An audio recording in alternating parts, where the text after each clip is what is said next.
Hello, my name is Peter Bakker. I'm really sorry I can't be with you in Connect for Climate. I've been called away to a ministerial dialogue at the COP.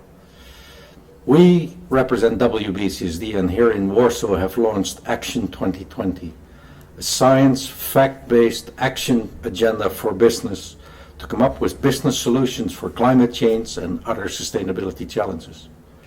You are the youth of the world. This work, the COP, everything here eventually is done for your generation. So your generation needs to step up, dream big, find solutions and add them to Action 2020. Whether you want to be Kumi Naidoo or Paul Polman in the future, dream big, come up with ideas and add them to Action 2020. Thank you. So, I think, frankly, that what's gone on here today, from what I understand of it, is really important. This idea of creating a collective voice on sustainability and particularly on climate change. I think it's fair to say that the people that are opposed to a climate deal are speaking with a very coherent single voice and spending a lot of money doing so, and making it really, really easy to exert influence. The problem is that those that are actually talking in favor of an ambitious climate deal, such as yourselves, tend to speak with very different voices, saying slightly different things, and doesn't have the same impact. So, aiming, as I think you are here, to speak with one voice on climate change and push that story forward is really valuable, especially when it comes to the question of helping drive political change. As I think this slide illustrates, political change has not to date been sufficient.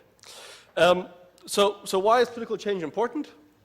It's obviously that right now the conditions under which business operates are not optimal to enable what we need, which is a massive shift in business and finance into sustainable development. The business case simply isn't there enough. Only governments can turn these grossly negative externalities into real costs and real opportunities. Sorry, yeah. In a way that Peter likes to say, basically we need to get away from Mickey Mouse economics, whereby sort of this financial sphere is all dominant and has these tangential relationships to environment and social interests. So, as he talks about sort of this revolution of capitalism, where you basically have financial, environmental, and social capital in equal stead. Now, so basically, there isn't a global climate deal. Hopefully, there'll be one soon. But right now, things aren't looking too great. For example, you have downright destructive policies. It was mentioned earlier. You have about U.S. dollars, about $560 billion in high carbon subsidies versus about $60 billion in low carbon solutions. So not only is there no good deal, but politics right now are actually pushing in the wrong direction. And it's not surprising as a consequence of that in 2012 alone, you had almost $700 billion invested in high carbon solutions versus $250 billion in low carbon solutions. So we're actually just heading in the wrong direction. So having said that, and points out the importance of politics, is it, what's the role of business? Are we just reactive and don't really belong in COP19? Obviously, that's a rhetorical question. The answer is no. We have three main reasons why business is really important in this game. First of all, you have lots of governments talking about, solving these problems, but they're the mouse. They're the mouse on the elephant because they don't have the resources to do what it takes, and they know it. So they keep talking about, governments can't do it without business, and they pay quasi lip service to engaging companies. The fact is that the heavy lifting that's going to be done to actually deliver a sustainable future is going to be done by business. So it's 90+% of investments, 90+% of all technology is going to be delivered by business. Has to be. The second reason for important business engagement is that we are the ones who basically know how best to incentivize change. So if we're the ones who are going to be putting $1 trillion a year into solutions, we know what's going to make us do that. Governments usually aren't terribly clever at doing that. The third reason, and probably the reason why Peter was invited to be here and I'm here, is that businesses have actually in recent years stepped up to the plate as sort of political sphere has largely failed, business leaders are starting to step up and take responsibility. So they're showing more leadership, both in terms of developing visions for a sustainable future and developing concrete solutions. So before I get too cute with the potential of business, there's no secret that there's like the whole spectrum from really, really mean companies and nasty businesses to absolute leaders in sustainability. Sci-fi freaks like me will know what this refers to. Yeah, so I mentioned that because, so sure, there are great business solutions and great business leaders, but again, in order to get the mass of companies, and not just the leaders, the mass of companies to move into sustainable solutions, there really needs to be, this political shift that basically makes environmental costs financial costs. So while there are many companies that are still, a majority of the private sector that are still not moving into sort of high-octane sustainable development, that's actually a bit of a silly term, high-octane solutions, into overdrive on sustainable solutions, it's fair to say that's a positive trend, right? So more and more companies are embracing sustainability, embracing solutions, and there's been sort of a maturing of the way in which companies engage with sustainability. So it started off a bit, a bit of a caricature here with, we have a big business over here, and then we're going to sort of donate some money over there to save the dolphins. This is where it all started, maybe sort of, roughly speaking, 30 years ago, 40 years ago. Then there was a development towards what you might call corporate social responsibility. So this idea that we have sort of good housekeeping, that companies would not just sort of give some money away over here, but actually look at their own operations and try and make those as sustainable as possible. But we're now in sort of what you might call version 3.0, where basically companies are not just looking at their own operations, but looking at the power that they have in their supply chains and also downstream among consumers. You might call that sustainability innovation. So that brings me to a point that's really what we need to be doing, is sustainable innovation. In that regard, I should say, so that's actually what I do. So I work for this company, Novozymes. I won't dwell on that. Industrial biotech company, terribly boring. But my role in Novozymes is I'm head of a small division called Sustainability Innovation. And the function of that division is basically to find ways in which institutions, agendas, and players and partnerships with sustainability interests can be leveraged for business innovation to mobilize large-scale amounts of capital and resources from the company into sustainable solutions. And that's frankly where we need to be going and where we are going. Which brings me to Peter's organization, the World Business Council Sustainable Development. It's been at the forefront of this space. It's worth noting that World Business Council is like 200 members, about 15 million employees represented, about $7 trillion in revenues in total. So it's a pretty powerful organization when it chooses to move in one direction. So World Business Council, a few years ago, came up with Vision 2050. This was basically a vision for a sustainable future, right? 9+ billion people all living well within the boundaries of the planet.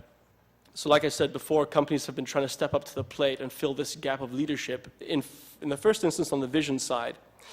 Then with that vision in place, the question was, well now what, right? So we have this beautiful vision of a sustainable future in 2050 where everyone's happy. How do we actually get there, like now? What do we have to do now to enable that? Which then gave rise to what is now Action 2020. So basically, what do we do now to get on the right path to get to that Vision 2050? So Action 2020 basically started by looking at what are the scientific facts. We've heard lots of that today, including IPCC. What do those facts tell us in terms of trends? So where are we going? So like I said, we have 9 times as much investment in heavy carbon fossil-based solutions than we do have in low carbon, right? So obviously the trends are really crappy.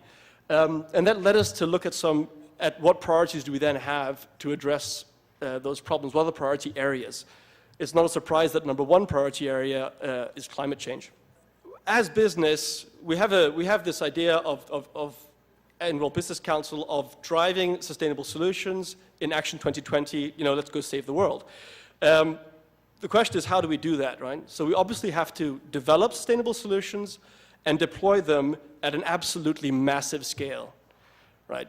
So I think we all know that. We're not talking about, you know, a solar photovoltaic plant here and there. We're talking about, you know, trillions of dollars of investment every year in sustainable solutions while we're removing the unsustainable ones. So this is no small fry. So how do we do that? So first, so basically we need to be developing the business solutions, find the ones that exist, and also develop new ones.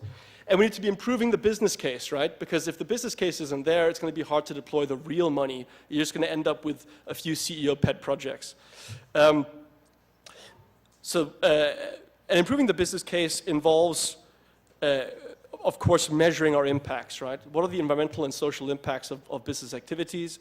And by measuring that, once you measure something, you can actually work on it, and that lays the groundwork for this revolution in capitalism.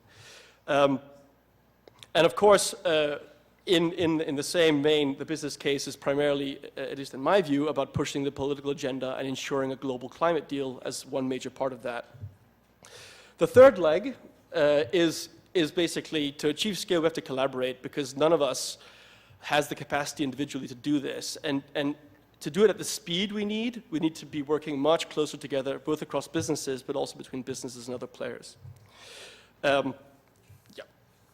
So that may be a rather roundabout way to get to, how does this touch you?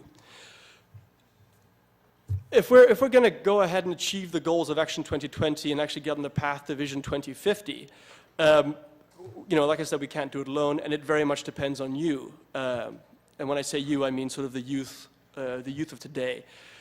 I used to think of myself in that category. I don't think it applies anymore.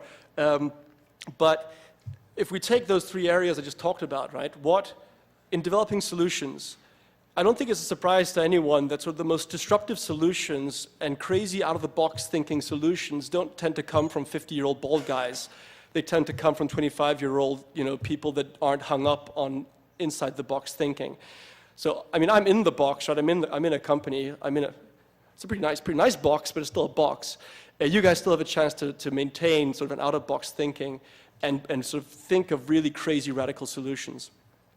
So I think you're really important in that regard. Yeah. So on the solution side, come into the game and think out of the box and bring solutions to the table, even just ideas for solutions.